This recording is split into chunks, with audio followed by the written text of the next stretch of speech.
الحمد لله وكفى وسلام على عباده الذين اصطفى. أما بعد فأعوذ بالله من الشيطان الرجيم. بسم الله الرحمن الرحيم.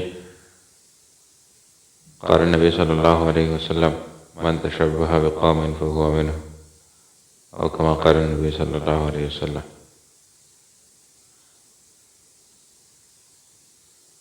نبی علیہ الصلوۃ والسلام فرمائی چا چې د چا مشابهت اختیار کړ د قیامت پر ورځ الله رب العزت د هغوی سره پاڅوي، یعنې حشر به د هغوی سره کېږي. اوس ما تاسو لږ په دغه خبره باندې غور وکړو، سوچ وکړو چې یاره نبي علیه الصلوۃ والسلام فرمایي چې چا د چا مشابهت اختیار کړ په دنیا کې نو د قیامت پر ورځ به هغوی سره وي. اوس زه هر یو کار دا خپل سوچ وکړم چې یاره زه کوم کار کوم دا زه د چا په اتباع کې کوم، د چا تشابه اختیاروم، د چا شکل و صورت اختیاروم. نو که هر یو خبره هر یو دغه شانتي وي نو یقینا چې ما او تاسو ډېر خسارې طرف ته روان یو او ډېر نقصان کارونه کوو په خپل روزمره زندګۍ کې. زه به وړوکی مثال دا ورکړم. زما اکثر دې خبرې ته سوچ وي که نه چې ما او تاسو ته خاص کر دا نوي کول را روان کول چې کوم دی دي ته په خپل مخ باندې دا ګیره چې کوم دی دا زه به داسې ویم چې یو فضول کار ورته ښکاري، حالانکې څوک دا نشي ثابتولی چې الله رب العزت 1,24,000 کم و بیش پیغمبران را لېږلي دي او په آخري خطبه کې نبی علیه الصلوۃ والسلام ته هم دغه عمره صحابه ناستو. څوک دا نشي ثابتولی چې په دغې 1,24,000 کم و بیش پیغمبرانو کې د یو پیغمبر ګیره نه وه، هغه ګیره کل کړې وه، ګیره یې ښولې وه، یا په دغه 1,24,000 صحابو کې د یو صحابي ګیره نه وه، هغه به حجامت کو. زما عزتمندو عرض دا کوم چې هغوی کامله اتباع کوله د نبي علیه الصلوۃ والسلام. نو اوس زه چې سهار راپاڅم که نه لومبنۍ شیشې ته ودرېږم نو ما ته خپل ځان زه وایم یاره دا خو ما ته د خپل ځان لږ بدل لګي، ځکه دلته مې جامت لوی شوی دی، اوس نایله تلل غواړي، دا ګیره چې کوم دی دا ختمول غواړي. او یو عرض تا کوم چې ګوره د الله رب العزت هغه خلقت د الله رب العزت چې کوم ما او تاسو پیدا کړي یو په هغې کې بېګاړه را پیدا کولي. ګوره تاسو چېرته لیدلي دي چې د یو ښځې لکه د سړي په شانتي ګیره راغلي او داسې دومره جامت راغلي یا یې برېت راغلي؟ شاید و نادر بعض ټایم کې وشي، خو لیکن همیشتن به د سړي به ګیره وي او د ښځې به نه. زموږ شیخ صاحب به یو عجیبه خبره کوله، ګوره په ګیره کې الله رب عزت دا سړي حسن ایښی دی، خو لیکن ما تاسو نه پوهېږي، او په ویښتو کې د زنانو حسن ایښی دی. وي تاسو چېرته یو زنانه لیدلې، یو ښځه مو لیدلې چې هغې سر خلیلې او یا ورته تاسو ووایئ تاسو د ازمېښتو کې چې یاره ته دا سر وخرایې، وي هغه چرم دا کار نه کوي، ځکه هغې ته پته ده چې په دې کې زما حسن دی. خو لیکن وي د نن سبا دور د نن سبا نوي کول چې کوم دی هغوی ته دا پته نشته چې زما حسن چې کوم دی دا په ګیره کې دی، لګیا دي دړاډړ. او یو خبره چې هغه ډېر زیات د خفګان د ګوره الله رب العزت جمعې ورځ د امت محمدیې دپاره د عبادت مختص کړې ده. خبره اوږده ده، اوږدو مې نه چې عیسایانو څنګه د خپل ځان دپاره او دغه شانتې یهودیانو نبي علیه الصلوۃ والسلام ته مې اختیار ورکړی شو چې یاره تم ځان دپاره یو ورځ مقرر کړه چې په هغې کې خاص عبادت کوی زما. نبي علیه الصلوۃ والسلام الله رب العزت ته عرض وکړه چې الله ته راله خوښه کړه چې ستا کومه ورځ خوښه ده هغه زما خوښه ده. نو الله رب العزت چې کوم دی دا ورځ د دغه امت لپاره خوښه کړه د خاص عبادت لپاره. دا الله رب العزت خوښه کړې ده.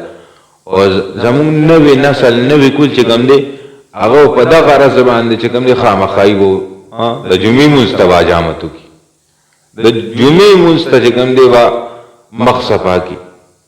نور خو پرېږدوه، خو لیکن یو روایت کې راځي وي کوم سړی چې په مخ باندې بلیډ راکاږي که نه، په مخ باندې چاړه راکاږي، نبي علیه الصلاة والسلام فرمایي چې دا سړی په خپل مخ باندې دا چاړه او دا بلیډ نه راکاږي، دا زما په زړه باندې راکاږي. نو دا څومره یو سړی د نبي علیه الصلاة والسلام په زړه باندې چاړه راکاږي که نه، دا څومره لوی ګناه ده. خو لیکن ما تاسو ته اندازه نه کېږي، ما تاسو خبر نه یو، نو ما تاسو ته دا ګناه نه ښکاري، ما تاسو ورته چاته ګناه ویلې نه ده چې یاره دا ګیره کلکول دا ګیره خریل چې کوم دی دا یو ګناه ده. خو لیکن دا زه د څه د وجې کوم، یاره پلان کې ایکټر چې کوم دی، پلان کې اداکار چې کوم دی هغه نن دې ځای کې پرېښې وه او پرون یې دې ځای کې پرېښه وه، نن یې دې ځای کې پټه کړې وه، بله دې دې ځای کې د هغه ورسره مزه کوي هغه.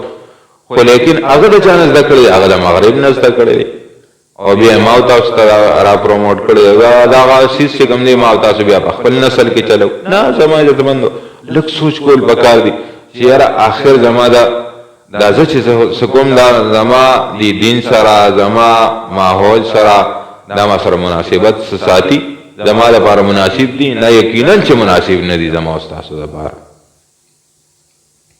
زما عزتمندو هر یو کار چې کوو که نه د نبي علیه الصلاة والسلام اتباع کامل اتباع وګورو. ځکه زما او ستاسو امید دا دی چې اگر که زندګي هر څنګه تېره بشي، خو لیکن په ما او تاسو باندې یو وخت داسې را روان چې هغه بیا یا همیشتن خوشحالي او یا همیشتن خفګان دی. الله رب العزت ما او تاسو د هغې همیشه خفګان نه وساتي او ما او تاسو د الله رب العزت همیشتن خوشحالي راکړي. خو لیکن د هغې خوشحالو لپاره د خوشحالولو کارونه پکار دي. ما او تاسو د خوشحالولو کارونه وکړو، د نبي علیه الصلاة والسلام اتباع وکړو، د الله رب العزت حکمونه ومنو، نو الله رب العزت به بیا ما او تاسو ته الا هغه خوشحالي راکوي. ګنې نو که ما او تاسو منجاهه زندګي تېروو د خپلو خواهشاتو مطابق او بیا وایو چې یاره هغه خوشحالي نو دا بیا ډېره زیاته مشکله نه چې ناممکنه شانتې ده. چې ما او تاسو همیشتن وګورو چې آیا دا چې کم کار کوم دا د چا په اتباع کې کوم، د چا تابعداري کوم. او الله دې نه کړي که دا زه د مغرب په دغه باندې کوم که نه په اتباع کې کوم، د هغې تابعداري کوم، او بیا الله دې نه کړي چې د قیامت پر زما هغې سره حشر وشي، نو زما د کامیابۍ آیا څه دغه شته بیا څه چانس شته؟ نه، هېڅ چانس نشته، هېڅ دغه نشته، امید نشته چې یاره زه به کامیاب شم. بس زما د ناکامۍ دور د دغه لومړني سټیپ نه د دغه لومړني قدم نه شروع شو چې یاره ما د هغې اتباع وکړو، د هغې په اتباع کې لګیا یم. دا خو مې هسې یو مثال، زمونږ اکثریت کارونه چې کوم دی دا د غیرو په تقلید کې دي، دا د یهودیانو او د عیسایانو په تقلید کې دي چې یاره هغې داسې کوي نو هغې پکې ما او تاسو ته هسې شیطان ښکلي کړي دي. ګورې ښه زمونږ استاد محترم و هغې یو خبره کوله، وی دا امریکې نه یو زنانه راغلې وه، نو هغې اسلام قبول کړو، اسلام آباد ته راغلې، نو چې کله اسلام قبول کړو نو بیا د دې د ماحول کته چې یاره لکه دلته ماحول څنګه دی، نو چې کله راغله دلته نو د دې د خلکو چې کومه زنانه ورتلې د دغه دپاره ملاقات دپاره، نو هغې لکه هغه شانتې د مغرب په شانتې ډریسز وغیره هغه شانتې پیښې یې کړی. هغه انتهایي زیات په هغې باندې افسردم شو، هغې زنانو ته انتهایي زیاتې خبرې وکړې، ورته ویې چې تاسو زمونږ توکلې شوې لاړې چې کوم دی دا سټې او تاسو په دې کې کامیابي ګورئ، حالانکې په دې کې چې کوم دی همیشتن ناکامي ده. هغه وقتي طور سره چې کوم دی هغه زمونږ څنګه نفس وقتي طور سره خوشحاله شي، خو لیکن بیا همیشتن د دې نه بعد چې کوم دی دا خفګان دی. زمونږ توکلې لاړې تاسو مه سټئ، دا کارونه پرېږدئ، په دې کې همیشتن دپاره ناکامي ده. چې زما او تاسو خپل سوچ بدل کړو چې وګورو چې یاره ګورې دا چې زه کوم کار کوم که نه دا صرف وقتاً چې کوم دی خوشحالي ده، بیا همیشتاً چې کوم دی دا بیا ناکامي ده. الله رب العزت زما او ستاسو هر یو کار چې کوم دی دا د نبي علیه الصلاۃ والسلام په اتباع کې کوي، نو زما او ستاسو حشر چې کوم دی د الله رب العزت د قیامت پر نبی علیه الصلاۃ والسلام او صحابه سره او نیکانو او صالحانو شهدا او نبیانو سره وکړي. واخر دعوانا الحمد لله رب العالمین.